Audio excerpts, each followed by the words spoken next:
आइए हम बात करते हैं lab value in hypocalcemic disorder. तो हाइपोकैल्सीमिक डिसऑर्डर में हमको लैब वैल्यू क्या देखने को मिलती है, हम यहाँ पे बात कर रहे हैं। तो देखिए हाइपोकैल्सीमिक डिसऑर्डर की हम सबसे लास्ट में बात इसलिए कर रहे हैं, सबसे पहले हम यहाँ पे बात कर चुके इन हाइपोपैराथायरॉइडिज्म की और इसी तरीके से हाइपरपैराथायरॉइडिज्म वगैरह की। सबसे लास्ट में हम यहाँ पे इसकी बात इसलिए कर रहे हैं क्योंकि ये जो है समरी है हिसाब से, ठीक है। तो हाइपोकैल्सीमिक डिसऑर्डर की समरी है, तो ये सब हम पिछली वीडियो जो देखे रहेंगे उसके बाद ही हमको समझ में आएगी, ठीक है। तो सबसे पहले हमको ये हाइपोपैराथायरॉइडिज्म और हाइपरपैराथायरॉइडिज्म देख लेना है, उसके बाद ये समरी देखेंगे तो हमारे लिए समझना बिल्कुल आसान रहेगा, ठीक है। तो ये देखिए विटामिन डी डिफिशियंसी की कंडीशन में हमको क्या देखने को मिलेगा, तो विटामिन डी की डिफिशियंसी आपको कब देखने को मिलती है, जब हमको डाइट वगैरह से विटामिन डी ना देखने को मिले, ठीक है। तो यहाँ पे हमको हमारी बॉडी पूरी नॉर्मल है, सिर्फ हमारी डाइट से विटामिन डी नहीं आ रहा है, तब हमको विटामिन डी डिफिशियंसी देखने को मिलेगी।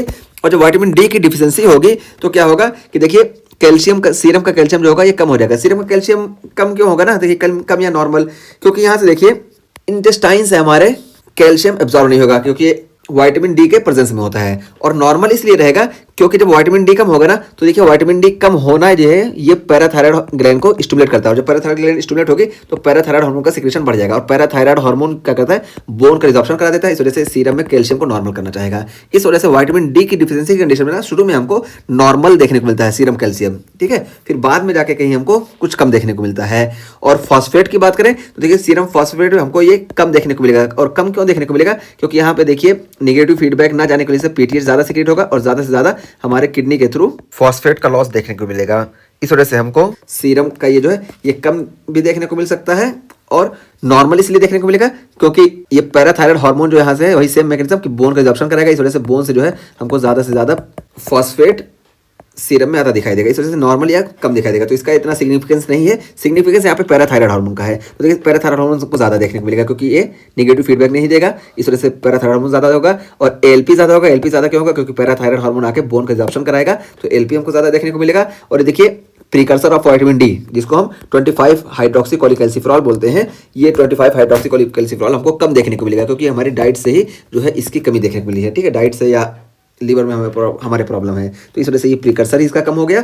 और देखिए ये एक्टिव विटामिन डी जिसको हम 125 डाई हाइड्रोक्सीकोलिकैल्सिफेरॉल बोलते हैं, ये हमको नॉर्मल या ज़्यादा देखने को मिल सकता है। नॉर्मल या ज़्यादा क्यों देखने को मिलेगा, इतना सिग्निफिकेंस इसलिए नहीं है क्योंकि जितना भी यहाँ पे प्रीकर्सर है ना ये सारे पीटीएच के जरिए यहाँ पे किडनी वगैरह सारी नॉर्मल है, तो जितने भी प्रीकर्सर है सब ये कन्वर्ट हो जाएंगे एक्टिव विटामिन डी में। इस वजह से नॉर्मल रहेगा, या हो सकता है ये अगर ज़्यादा है तो ज़्यादा होगा, तो ये डिपेंड करता है प्रीकर्सर पे।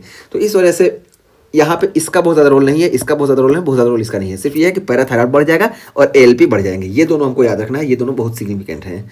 और उसका फिर सेकेंडरी हाइपरपैराथायरिज्म की हम बात कर रहे हैं कि जब क्रोनिक किडनी डिजीज की वजह से हमको सेकेंडरी हाइपरपैराथायरिज्म होगा तो हमको क्या देखने को मिलेगा। तो देखिए सेकेंडरी हाइपरपैराथायरिज्म हुआ तो सबसे पहले पता चला कि हमको यहाँ पे पैराथायराइड जो है ज़्यादा देखने को मिलेगा। हम बात करके आ चुके हैं यहाँ पे, देखिए सेकेंडरी हाइपरपैराथायरिज्म में कि क्यों होता है पूरा मैकेनिज्म।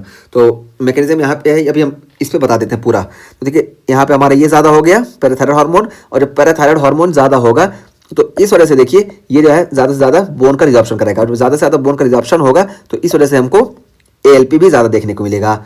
और सीरम फॉस्फेट और कैल्शियम की बात करें तो देखिए सीरम फॉस्फेट हमको ज़्यादा देखने को मिलेगा और कैल्शियम कम देखने को मिलेगा। और सीरम फॉस्फेट हमको ज़्यादा क्यों देखने को मिलेगा, क्योंकि यहाँ पे क्रोनिक किडनी डिजीज है और क्रोनिक किडनी डिजीज की वजह से फॉस्फेट सीरम से लॉस नहीं हो रहा है, इस वजह से हमको सीरम फॉस्फेट जो है ये ज़्यादा देखने को मिलेगा, ठीक है। सीरम फॉस्फेट ज़्यादा देखने को मिलेगा।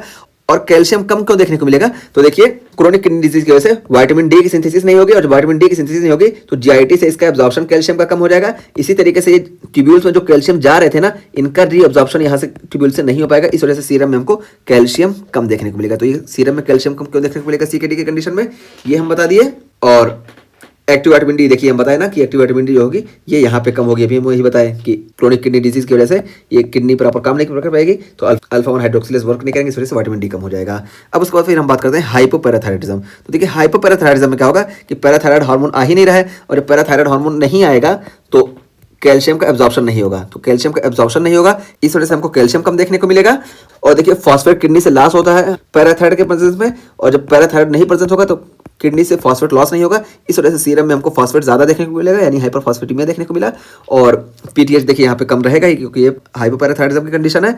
और एएलपी पे देखिए कोई फर्क नहीं पड़ेगा क्योंकि यहाँ पे पैराथायराइड हार्मोन है ही नहीं, इस वजह से यहाँ पे बोन के ब्रेकडाउन पे कोई फर्क ही नहीं पड़ेगा। और विटामिन डी पे भी कोई मतलब नहीं है, और इसका भी कोई सिग्निफिकेंट रोल नहीं है एक्टिव विटामिन डी का। हाँ हल्का सा है कि कम देखने को मिल सकता है क्योंकि पैराथायराइड जो है ये अल्फा 1 हाइड्रोक्सिलेज को एक्टिवेट नहीं करेगी, इस वजह से हमको कम भी देखने को मिल सकता है, लेकिन सिग्निफिकेंट नहीं, सिग्निफिकेंट जो है ये हम यहाँ पे बताते चल रहे हैं।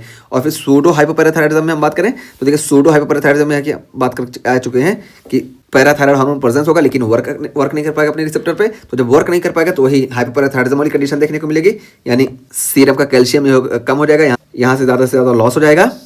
और फॉस्फेट की बात करें, सीरम फॉस्फेट, तो ये ज़्यादा हो जाएगा क्योंकि यहाँ से जो है ये लॉस नहीं होगा बल्कि ये एब्जॉर्ब ही होगा ज़्यादा, तो इस वजह से हमको सीरम फॉस्फेट ज़्यादा देखने को मिलेगा। और पैराथायराइड हार्मोन देखिए यहाँ पे हमको ज़्यादा देखने को मिलेगा। और पैराथायराइड हार्मोन ज़्यादा क्यों देखने को मिलेगा? क्योंकि ये स्यूडो हाइपोपैराथायराइडिज्म है, इसके रिसेप्टर काम नहीं कर रहे हैं और ये पैराथायराइड हार्मोन ज़्यादा होगा ही।